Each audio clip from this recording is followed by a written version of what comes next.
ఢిల్లీ పేలుడికి ఫరీదాబాద్ ఉగ్ర లింకులతో సంబంధాలున్నట్లుగా పోలీసులు అనుమానం వ్యక్తం చేస్తున్నారు. దేశ రాజధాని ఢిల్లీలోని ఎర్రకోట సమీపంలో పేలుడు ఘటనలో సంచలనమైనటువంటి విషయాలు వెలుగులోకి వస్తూ ఉన్నాయి. ఈ పేలుడు ఘటనకి ఉమర్ మహమ్మద్ అనేటువంటి వ్యక్తి కారణం అంటూ పోలీసులు అయితే అనుమానం వ్యక్తం చేస్తున్నారు. అతని I-20 కారులోనే ఈ పేలుడు సంభవించినట్లుగా కూడా పోలీసులు ప్రాథమిక విచారణలో తెలుసుకున్నటువంటి నేపథ్యంలో అసలు ఈ పేలుడు ఘటనలో ఏం జరిగింది, ఇది ఉగ్రవాదులతో సంబంధం ఉందా లేదా అనేది మనం పూర్తి స్థాయిలో విశ్లేషణ చేసుకుందాం. ప్రస్తుతం మనతో పాటున్నారు ప్రముఖ రాజకీయ విశ్లేషకులు, ప్రముఖ సీనియర్ జర్నలిస్ట్ దుర్గా వడ్లమణి గారు. వారితో మాట్లాడు. దుర్గా వడ్లమణి గారు నమస్తే. నమస్తే అండి. ఢిల్లీ పేలుడికి ఫరీదాబాద్ ఉగ్రకుట్రతో లింకులు ఉన్నట్లుగా కొన్ని అనుమానాలు అయితే వ్యక్తం చేస్తున్నారు పోలీసులు, అలాగే NIA అధికారులు. దేశ రాజధాని ఢిల్లీలో జరిగినటువంటి ఈ పేలుడు ఘటనలో సంచలనమైనటువంటి విస్తుపోయేటువంటి వాస్తవాలు వెలుగులోకి వస్తూ ఉన్నాయి. ఉమర్ మహమ్మద్ అనేటువంటి వ్యక్తి ఒక డాక్టర్ వృత్తిలో ఉన్నటువంటి అతను ఈ పేలుడు ఘటనకి కారణం అంటూ కూడా పోలీసులు అనుమానిస్తున్నారు. ఈ ఘటనలో ఏం జరిగింది అసలు?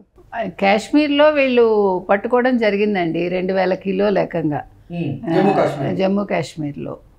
దీనికి సంబంధించి వాళ్ళు జమ్మూ కాశ్మీర్లో అప్పటికే మన అధికారులు ఉగ్రకుట్రను అయితే భగ్నం చేసేసారు. ఆ భగ్నం చేసినప్పటికీ ఈ ఉమర్ మహమ్మద్ లాంటి వాళ్ళు ఇంకా అప్రమత్తంగా వారు ఉండి ఈ పేలుడికి కారణమైనట్లుగా కూడా పోలీసులు అనుమానం చేస్తున్నారు.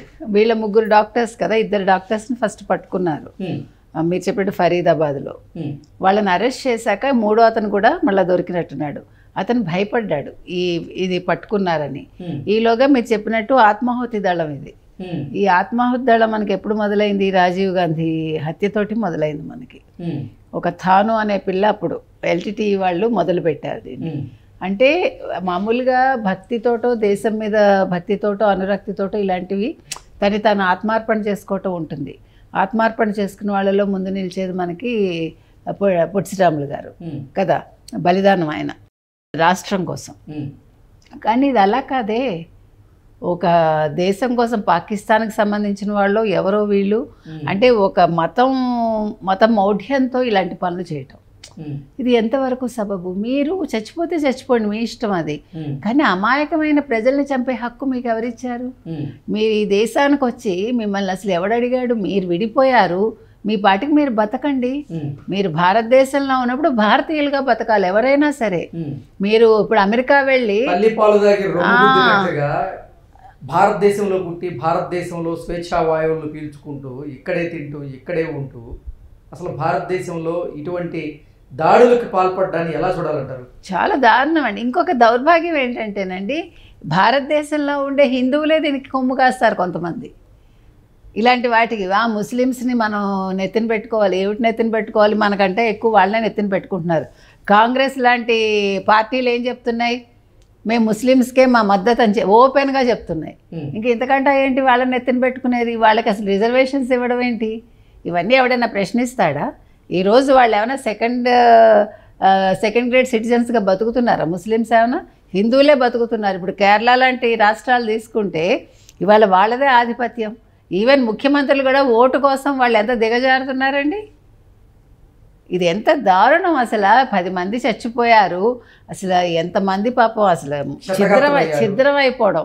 మీకు గుర్తుంటే కనుకైతే హైదరాబాదు అదేంటి అది ఎక్కడ పేలుళ్ళు సంభవించాయి, గోకుల్ చాట్. ఆ గోకుల్ చాటు తర్వాత ఇక్కడ NTR గార్డెన్స్ దగ్గర, లుంబిని పార్క్ దగ్గర.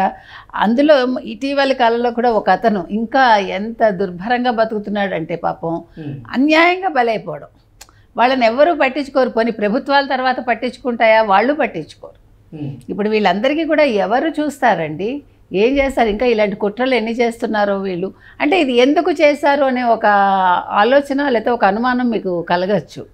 నా ఉద్దేశం అయితే ఇప్పుడు బీహార్ ఎన్నికలు 2వ విడత ఇవాళ ఉన్నాయి కాబట్టి, అంటే ఒక పార్టీకి సపోర్ట్ కోసం చేశారా?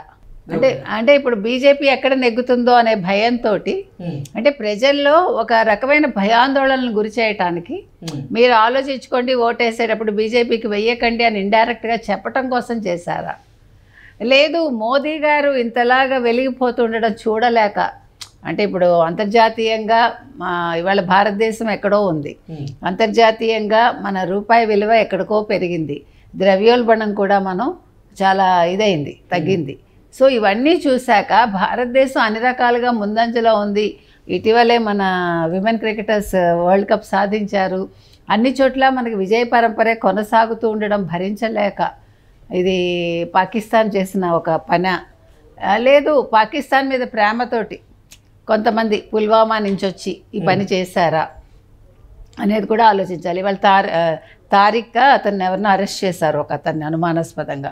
ఇంకొకటి ఏంటంటే ఇప్పుడు ఈ పేలుడుకు ఉపయోగించిన కారు I-20 కారు ఎవరిది, ఆ పేలుడు కారణం ఎవరు, పేలుడు సమయంలో ఆ కారులో అసలు ఎవరెవరు ఉన్నారు, ఏమున్నాయి, అసలు ఏం జరుగుతుంది అంటే ఆ కారు చాలా చేతులు మారిందిటండి. అంటే కావాలని ఇప్పుడు మీరు నా దగ్గర నుంచి కొనుక్కుంటారు అనుకోండి కృష్ణ, నేను ఇంకెవరికో అమ్మేస్తా అంటే కావాలని మీరు పట్టుకోవటం ఇబ్బంది అవ్వడానికి, వెంటనే ఆలస్యం అవ్వడం, కరెక్ట్ పర్సన్ దొరకకుండా చేయటం కోసం ఒక 5-6 వరుసగా చేతులు మారిపోయాయి అనుకోండి, కన్ఫ్యూజ్ అవుతారు కదా.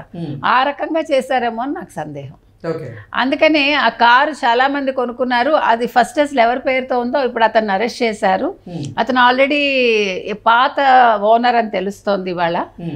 కాబట్టి అంటే అతనికి తెలిసి జరిగిందా, ఇద్దరిని పోలీసులు అలాగే NIA అధికారులు కూడా విచారించారు. ఆ విచారణలో భాగంగా వారు ఆ కార్ని అమ్మేసినట్టు చెప్తున్నారు, చెప్పినట్లుగా తెలుస్తోంది. అవును, అంటే వాళ్ళు ఎవరికి అమ్మారు, ఎందుకు అమ్మారు, ఆ కారు ఎందుకు అమ్మాల్సి వచ్చింది, మామూలుగా అంటే కొత్త కారు కొనుక్కోవడం కోసమా, లేదు బలవంతంగా అమ్మాల్సి వచ్చిందా, ఇది చాలా విషయాలు ఉంటాయి కదా.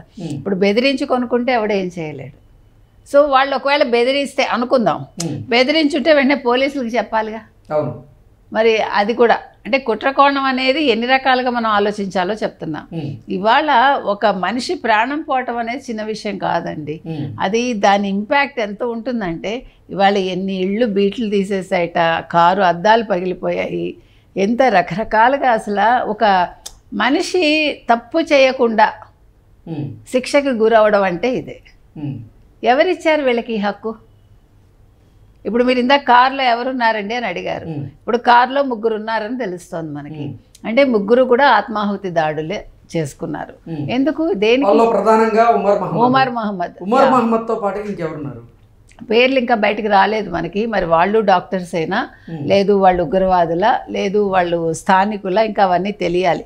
ఇంకా ఆ ఇన్ఫర్మేషన్ అయితే మనకి రాలేదు. అంటే ఫరీదాబాద్ లో భారీగా పేలుడు పదార్థాలతో 2 వైద్యులు అయితే పోలీసులకు దొరకడం జరిగింది.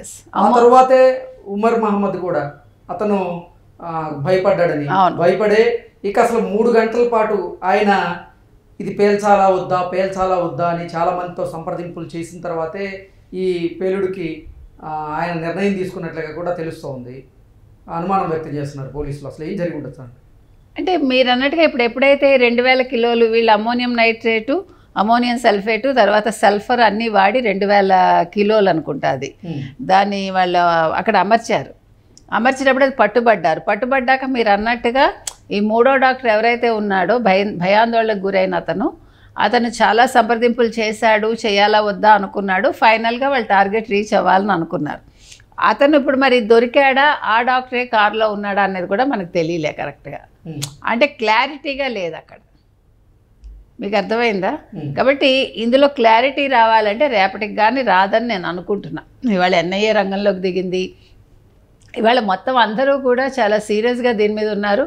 మొత్తం అన్ని అంటే రైల్వే స్టేషన్స్ కావచ్చు, ఎయిర్పోర్ట్స్ కావచ్చు, అంతా కూడా హై అలర్ట్ ఉంది. దేశం మొత్తం అన్ని అంటే రైల్వే స్టేషన్స్ కావచ్చు, అన్ని చోట్ల కూడా హై అలర్ట్ ప్రఖ్యంగా ఈరోజు హైదరాబాద్లోని జూబ్లీహిల్స్లో ఉప ఎన్నిక జరగబోతున్నటువంటి నేపథ్యంలో ఇక్కడ కూడా హై అలర్ట్ అయితే హైదరాబాద్ ముందే ఉంటుందండి. ఎందుకంటే ఇక్కడ ఎక్కువ మంది ముస్లిమ్స్ ఉంటారు కాబట్టి భయం.